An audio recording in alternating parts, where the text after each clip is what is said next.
Assalamualaikum warahmatullahi wabarakatuh. Bismillahirrahmanirrahim. Alhamdulillahirabbil alamin. Assalatu wassalamu ala asrofil anbiya wal mursalin wa ala alihi wa sahbihi ajmain. Rabbi shrah li sadri wa yassir li amri wahlul 'uqdatam min lisani yafqahu qawli. Teman-teman yang berbahagia, pada part pertama saya menjelaskan tentang teman dari Juret. Pada part yang kedua saya menerangkan Isa alaihissalam. Yang ketiga adalah Masitoh beserta anaknya. Kawan-kawan yang berbahagia, cerita Masitoh ini sebenarnya berawal ketika Nabi Muhammad SAW diisrakan bersama malaikat Jibril. Pada satu ketika, Nabi itu mencium bau wangi. Terus bertanya kepada malaikat Jibril, malaikat, ini bau apa? Kemudian malaikat Jibril menjawab, ini adalah bau dari Masitoh bersama anak-anaknya. Masitoh di sini adalah artinya tukang sisirnya anaknya Fir'aun. Masitoh itu adalah Masitotun, tukang sisir. Terus Nabi makin penasaran, kok bisa begini? Wa masya'nuha. Maka malaikat Jibril menjawab, suatu saat ketika Masitoh itu menyisir putri Fir'aun, jatuh sisirnya dan berkata spontanitas, Bismillah. Wanita solehah biasa kalau jatuh itu baca Bismillah. Nah, beda dengan orang-orang nakal, umpatan-umpatan kasar yang muncul ketika kaget. Nah, berhubung ini adalah wanita solihah, tentu saja ungkapan yang diucapkan adalah Bismillah. Teman-teman yang berbahagia, kemudian anak Fir'aun itu ya terkejut. Selama ini yang dituhankan itu kan Fir'aun, seharusnya Bismi Fir'aun, ini kok mengatakan Bismillah, kata anak Fir'aun. Disanggah oleh Masitoh, tidak, bukan Bismi Fir'aun, bukan Fir'aun yang harus disebut, tapi Allah. Awas, kata anak Fir'aun, akan saya laporkan kepada ayahku. Dipersilahkan, silahkan laporkan. Datang anak Fir'aun menemui ayahnya. Ayah, tadi ketika sisirnya jatuh, Masitoh tukang sisir mengatakan Bismillah, tidak mengatakan Fir'aun.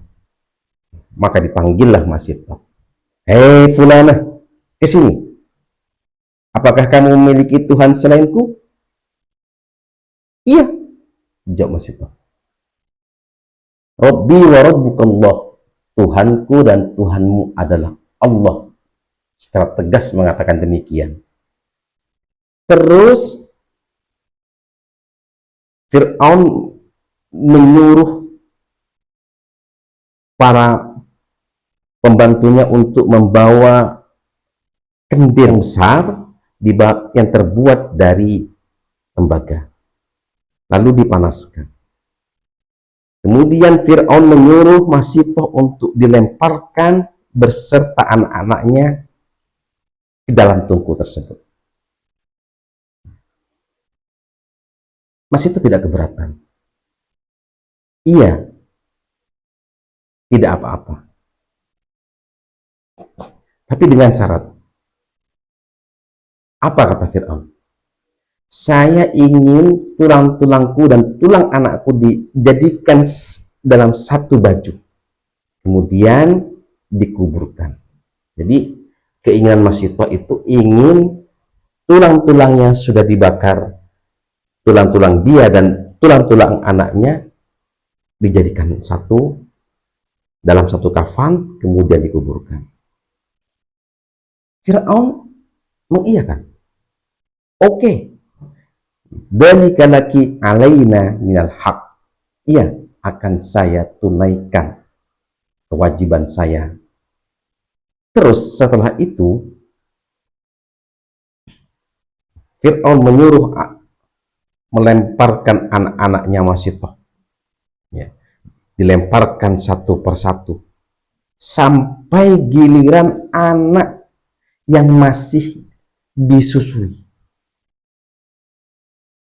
Nah, Ibnu Abbas menceritakan wa ka'annaha taqo asad. Reaksi Masitoh ketika melihat anaknya yang masih disusui itu mau dilemparkan, timbul keraguan.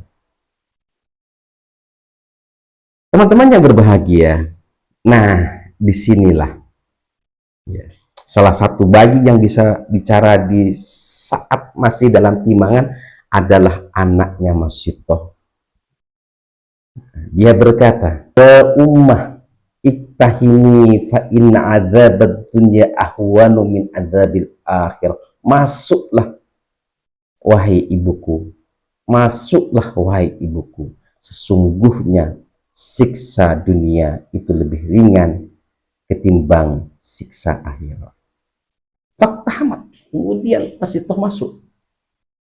Teman-teman yang berbahagia, ketika Masitoh itu benar-benar terbunuh, Asiyah, istri Fir'aun, melihat malaikat naik membawa ruhnya Masitoh.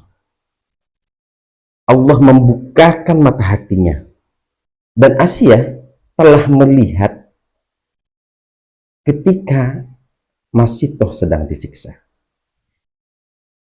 Nah, teman-teman yang berbahagia, ketika Asiyah melihat malaikat membawa ruhnya Masitoh, maka menjadi kuat imannya Asiyah. Karena Asiyah itu sebelumnya sudah iman kepada Allah Subhanahu wa Ta'ala, akan tetapi dia menyembunyikan imannya.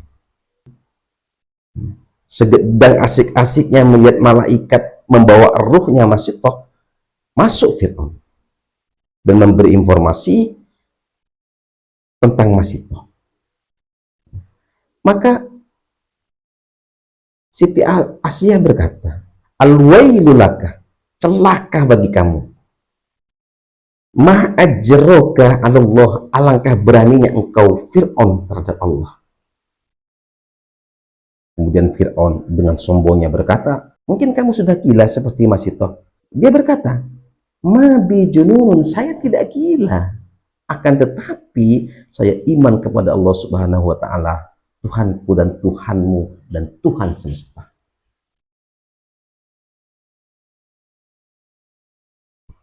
Fir'aun merasa tidak mampu mengatasi jawaban dari Asiyah. Datang dia ke ibunya Asiyah. Ibu, anakmu telah ditimpa apa yang ditimpa oleh Masitoh. Artinya dia mengakui Allah sebagai Tuhan. Lalu dia berkata, saya bersumpah kamu akan saya bunuh atau engkau ingkar terhadap Tuhannya Musa.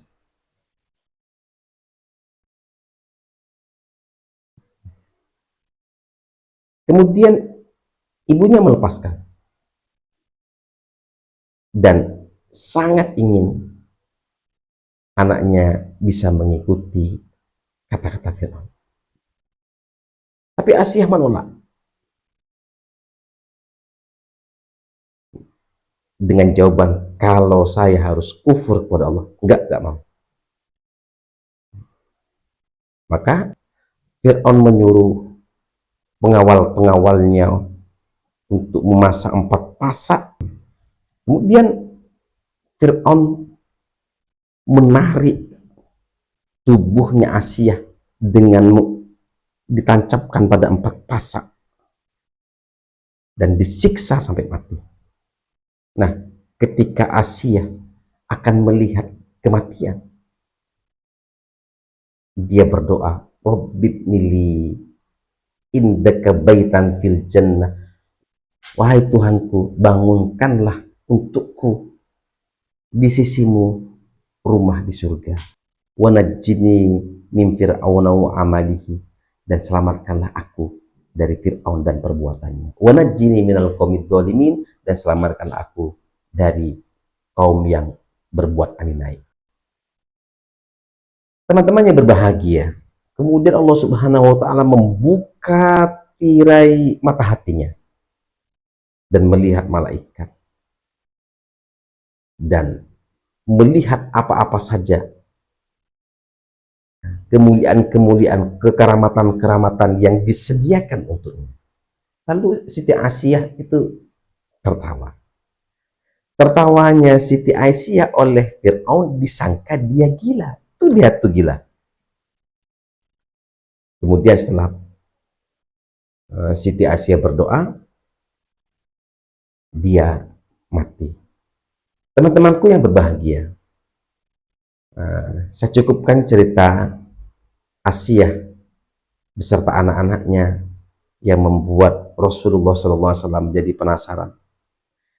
Akan kita lanjut insya Allah pada part yang keempat, yaitu Nabi Yusuf beserta dengan anak kecil yang menjadi saksi. Terima kasih, sehat selalu. Assalamualaikum warahmatullahi wabarakatuh.